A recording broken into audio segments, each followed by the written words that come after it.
segalanya. Pusat perindustrian, perdagangan, dan pemerintahan Kesultanan Makassar. Berikut informasi selengkapnya. Pada masa pemerintahan Karayeng Matwaya Sultan Abdullah Awalul Islam, kota Sumba Opu sudah dikenal sebagai pusat kerajaan Makassar serta menjadi pusat perdagangan dari bangsa-bangsa yang berasal dari Eropa seperti Belanda, Inggris, Portugis, Spanyol, dan Prancis, serta perdagangan dengan bangsa-bangsa dari China, Arab, hingga India. Pada masa tersebut didirikan pabrik-pabrik serta kantor dagang oleh bangsa-bangsa yang berasal dari luar Indonesia. Salah satu hasil barang yang diproduksi adalah meriam seperti yang ada di samping saya. Dan pada masa itu juga diproduksi benda-benda seperti senjata api, kerajinan tangan dari kulit, serta perhiasan dari emas. Dan terdapat pula pabrik tekstil besar yang didirikan oleh bangsa India.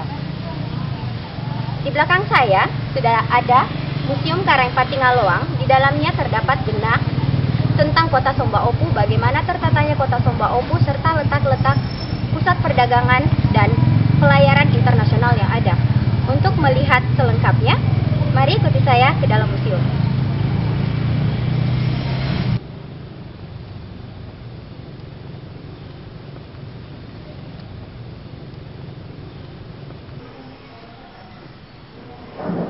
Nah, beginilah nampak dari dalam Museum Karang Patingaloang. Di sini terdapat satu denah lokasi benteng Sumba Opu serta bagaimana kehidupan masyarakat yang ada pada saat itu. Nah, sekarang saya akan memperlihatkan bagaimana kota tersebut. Ya, pada bagian ini terdapat bentuk persegi yang berwarna coklat. Dalamnya merupakan wilayah benteng Sumba Opu yang dimana di dalamnya terdapat masjid, pemukiman raja berupa istana, serta pabrik-pabrik dagang yang dimiliki oleh bangsa-bangsa dari luar, serta kediaman untuk para prajurit-prajurit. Di sisi kanan dan kiri benteng terdapat buah-buah sungai yang menjadi lokasi transportasi bagi kapal-kapal yang memasuki wilayah kerajaan Makassar. Terdapat 3 dok perkapalan untuk memperbaiki kapal-kapal besar yang mengangkut barang maupun kapal-kapal yang mengangkut prajurit dan perlengkapan persenjataan. Kemudian dapat dilihat terpisah dari pemukiman warga, sangat rapi. Di belakang terdapat wilayah sawah-sawah serta perkebunan warga. Dan pada masa itu tercatat jumlah penduduk di sekitaran Makassar dan Goa mencapai 900.000 jiwa.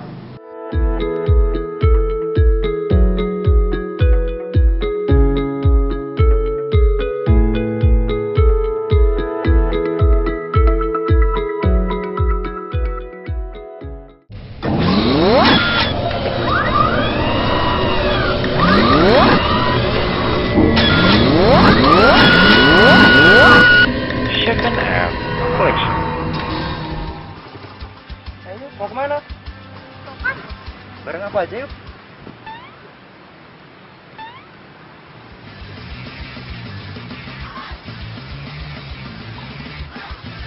Oh, pada apa?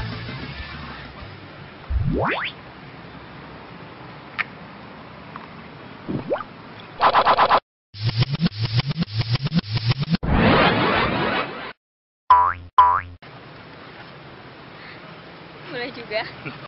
Wax, semacam minyak rambut. Mengubah rambut sesuai yang kita mau. Manis. Kocek berisik! Mau lebih enak didengar?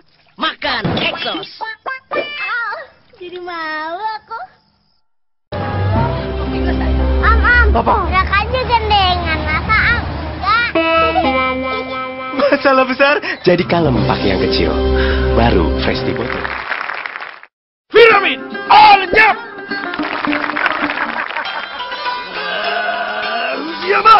Ingat nih.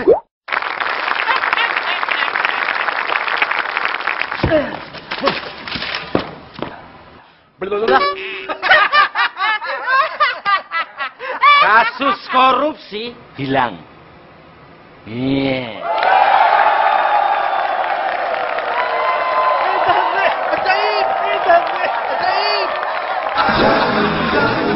Yang penting happy.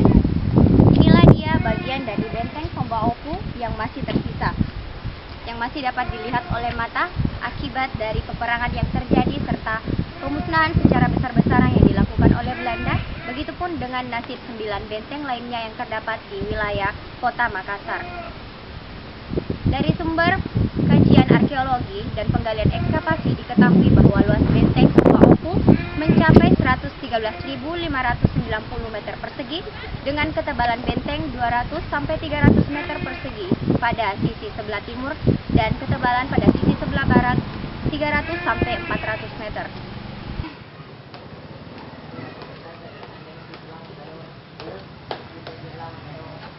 Sebuah benteng yang berbentuk penyu didirikan oleh Karaeng Matoaya menghadap ke arah Laut Sulawesi untuk mengawasi jalannya kapal-kapal yang memasuki wilayah Kerajaan Makassar. Benteng Panyua, yang kini dikenal sebagai Benteng Fort Rotterdam, menjadi saksi bisu kejatuhan Kerajaan Makassar melawan pasukan Belanda yang dipimpin oleh Spelman.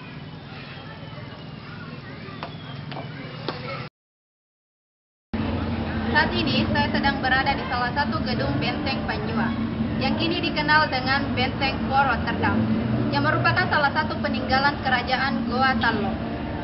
Benteng ini dibangun pada tahun 1545 oleh Raja Tallo yang ke-7 yang bernama Karaeng Matoaya.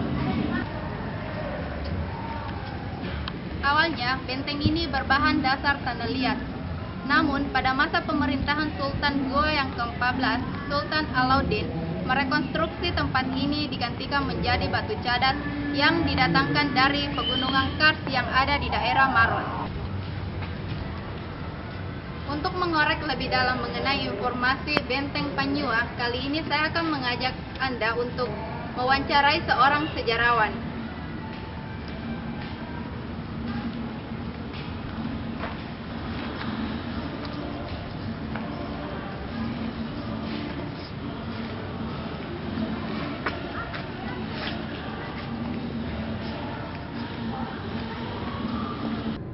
Dulunya benteng ini bergaya arsitektur Makassar. Nah, kenapa sekarang berubah jadi Belanda? Ya itu karena kalah perang ya, karena kerajaan gua kalah perang sama Belanda. Lewat perjanjian Bongaya 18 November 1667. Nah, salah satu title perjanjian Bongaya itu benteng ini pindah tangan dari gua ke Belanda. Salah satunya itu dibawa ke kekuasaan Belanda. Kedua, isi bangunan ini diganti dari gaya Makassar ke gaya Eropa yang dengan namanya tipe neoklasik. Neoklasik ya, Pak? Ya, tipe gotik ini. Ya, Tipe gotik abad 18. Dibangun, siapa yang membangunnya, Pak? Kalau bangunan di dalam ini dibangun oleh Gubernur Jenderal pertama itu atas perintahnya Cornelis Nelson Spelman sebagai pemenang perang ya. Namanya dulu Benteng Panyua itu berubah namanya menjadi Rotterdam. Yang filosofi sendiri dari penyu itu bagaimana? Filosofis penyu kalau menurut data sejarah yang ada, benteng ini berbentuk penyu karena kalau dilihat dari udara, benteng ini berbentuk penyu kura-kura dengan luas 2,3 hektar, hampir 3 hektar. Dengan kepala kura-kuranya ke sana, tangan kanan, tangan kiri, belakang, kaki kiri dan kaki kanan ya. Jadi penyu itu adalah makhluk amfibi yang hidup di dua alam, darat dan di laut. Ya, Pak. Itu menurut sejarah bahwa itu Raja Goa itu ke-9 dan Matan Reka Rain Tuni Paris di Kalona itu mengambil karakter orang Bugis Makassar, orang Sulawesi Selatan yang bisa hidup secara fleksibel di mana dua area ya, di daerah sini maupun di perantauan. Bisa hidup di danau, dia bisa hidup di darat sebagai petani, di laut apalagi jadi pelaut ulung. Itulah gambaran dari bentuk penyu. Makanya dikatakan namanya Benteng Panyua. Berubahlah namanya Benteng Rotterdam karena kalah perang ya. Karena Gubernur Jenderal pertama, Gubernur Jenderal itu Cornelis Nelson Spelman lahir di Rotterdam, Belanda. Mengambil nama kota kelahirannya. Ya, karena pemenang perang, Ratu Wilhelmina, Ratu Belanda mengapresiasi kemenangan Nelson Spelman, mengabadikan kota keren beliau ke benteng ini. Ya, Pak. Dengan sebagai kota kembar ya, Rotterdam di sini di Belanda dengan Rotterdam di sini, itu menurut sejarah. sekilas sejarah dari beberapa catatan. Oh iya Pak, makasih Pak atas informasinya. Iya. Gubernur Jenderal Spelman kemudian membangun kembali benteng ini dengan model arsitektur Belanda. Nama benteng ujung pandang kemudian diubah menjadi Fort Rotterdam untuk mengenang kota kelahiran Spelman yang ada di Belanda. Benteng ini kemudian dijadikan sebagai pusat penampungan rempah-rempah yang ada di Indonesia bagian timur, serta dijadikan sebagai pusat pertahanan hingga tahun 1942. Bertetapan tahun itu, penjajah Belanda yang meninggalkan tanah jajahannya digantikan dengan tentara Jepang. Benteng ini kemudian dialihfungsikan untuk dijadikan pusat pendidikan dan kebudayaan.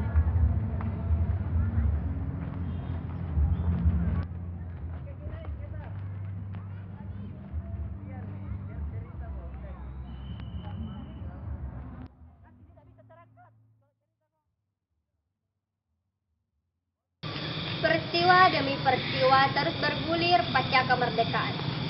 Rakyat menggaungkan Trikora, 3 komando rakyat, dengan meminta digagalkannya pembentukan negara boneka Papua buatan kolonial Belanda.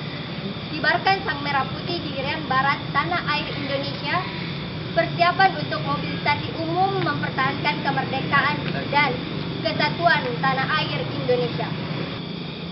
Jenderal Soeharto menjadi sosok yang paling banyak mengambil peran, hingga akhirnya Irian Barat kembali ke tangan NKRI dan terwujud dalam sebuah simbol Monumen Mandala Pembebasan Irian Barat pada tahun 1996.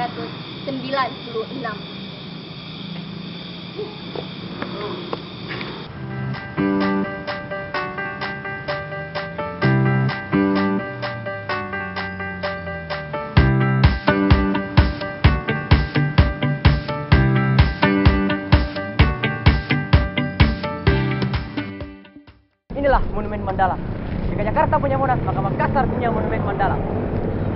Di mana pada tahun 1994 bangunan ini didirikan dan berdiri kokoh pada tahun 1996. Bangunan ini dibangun untuk mengenang pembebasan Irian Barat dan juga sebagai bentuk penghargaan atas jasa Presiden kedua Soeharto sebagai komandan pasukan Mandala.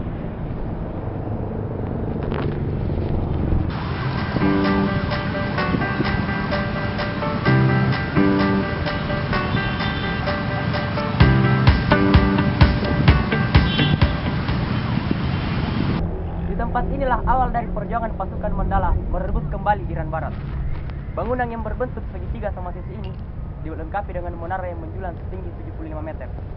Bangunan ini merupakan simbol dari Trikora, 3 komando rakyat.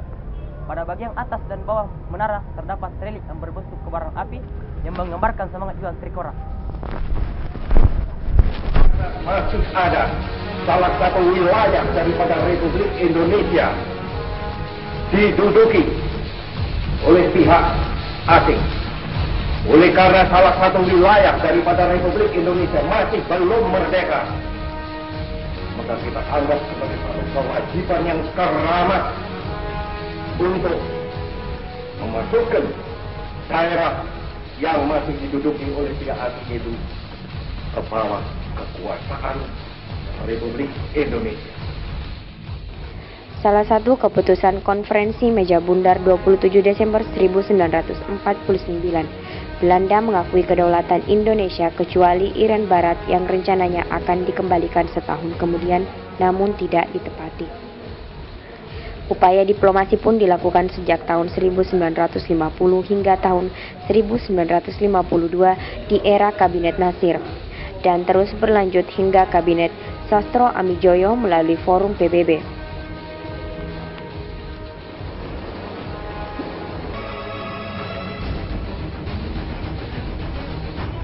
Salah satu keputusan konferensi meja bundar 27 Desember 1949, Belanda mengakui kedaulatan Indonesia kecuali Irian Barat yang rencananya akan dikembalikan setahun kemudian, namun tidak ditepati. Upaya diplomasi pun dilakukan sejak tahun 1950 hingga tahun 1952 di era Kabinet Nasir, dan terus berlanjut hingga Kabinet Sastro Amijoyo melalui Forum PBB.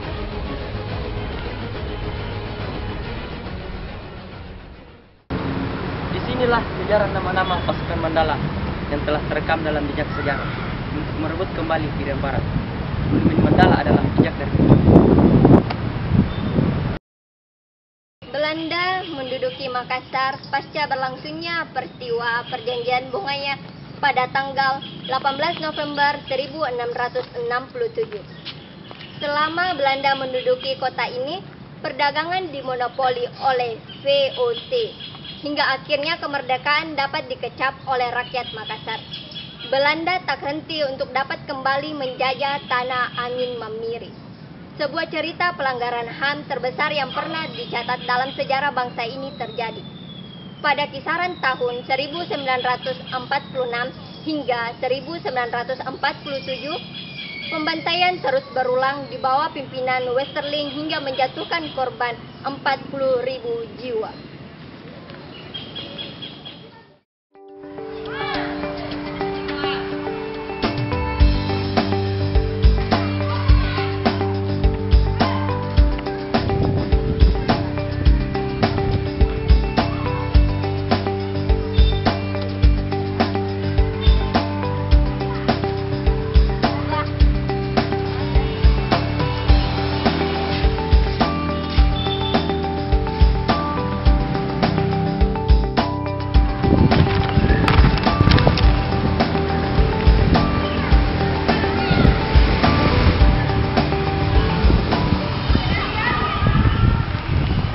Tahun 1946 hingga tahun 1947 adalah masa kelam bagi rakyat Sulawesi Selatan. Bagaimana tidak, pada masa ini terjadi pembantaian 40.000 jiwa oleh pasukan Belanda yang dipimpin oleh Westerling.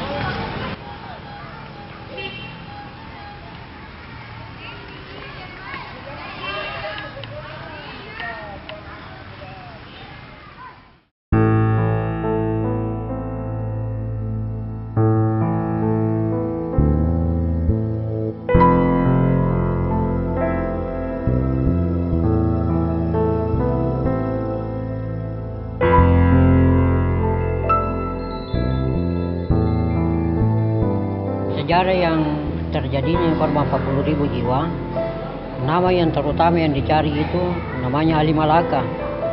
Itu yang utama dicari oleh Westerling. Tapi karena banyaknya orang-orang terlibat di Rapo Jawa ini, antara lain sekarang ini dan Regi yang kita kenal, ya, sehingga diadakan di sini di Butatianang ini penembakan 40.000. Itu semua berasal dari daerah. Seluruh daerah di Sulawesi Selatan ini berada semua di sini. Untuk semua yang ada nama daftarnya itu, daftar nama Westerling yang di bawah itu semua ini semua yang ditembak.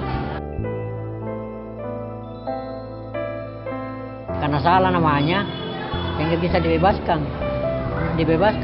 Begitu dibebaskan lari nih, sembunyi. Nah, baru kembali lagi di sini di rumah.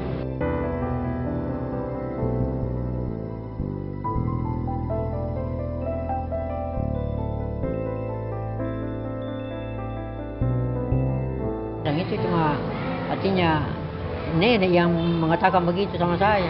Bilang saya tidak melarikan diri. Mungkin sampai sekarang tidak saya mati juga. Begitu anunya. Itu saya punya nenek kerja sama orang Cina. Jadi kalau ada katanya kalau dicari sama Belanda, itu orang Cina yang membela dia. Bilang ini saya punya tukang ini. Itu saya punya tukang kayu, saya kerja sama orang Cina. Di sekarang itu namanya Jalan Sulawesi. Itu orang Cina pabrik tenun itu, tenun kain. Itu kan dulu tenun kain itu terbuat dari kayu. Itu saya punya nenek ahlinya bikin begitu. Jadi di situ saya punya jadi kalau dicari sama Belanda, itu orang Cina yang membela. Wah ini saya punya tukang ini, tidak bisa tidak bisa diganggu. Bukan orang ini.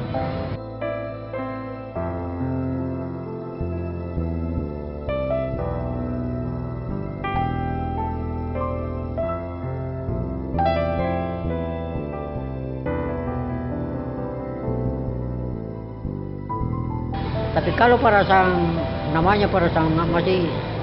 saya masih rasakan itu waktu antara lain kalau janganan sore itu kita sembunyi di bawah terowongan itu yang digali saya punya nenek ya. Dibawa ke tidur, nanti jam 6 pagi baru kita naik dari perlindungan itu. Itu gali yang itu, baru dikasih rumput di atasnya, jadi tidak ketahuan bilang ada orang di bawah. Kan dulu dilarang orang menyalakan lampu-lampu lampu minyak tanah kalau sudah jangan am. Karena saya dengar itu orang tua kalau ada lampu yang menyala ditembak itu rumah, ditembak oleh pesawat. Jadi kalau waktu jangan sore makam kita semua, baru turun di tempat perlindungan itu sembunyi sampai pagi. Saya rasakan itu malam, saya merasakan tidur di bawah terowongan itu. Iya, itu karena masih kanak-kanak, tidak ada rasa takut dia. Karena dia tahu apa yang mau terjadi, karena namanya anak-anak. Monumen ini terdapat sebuah relief yang menggambarkan betapa kejamnya Western Lincoln. Dan di belakang saya ada sebuah patung seorang laki-laki yang tangan dan kakinya terpotong. Ini menjadi simbol penderitaan rakyat Sulawesi Selatan saja.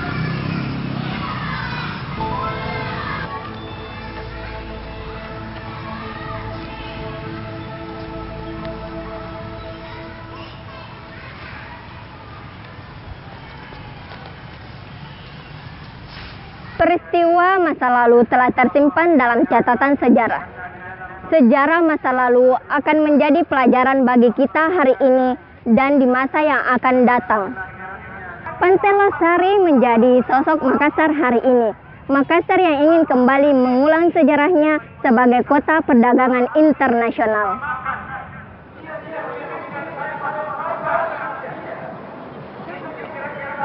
Sampai jumpa di liputan peristiwa masa lampau lainnya dalam lembar sejarah.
Dari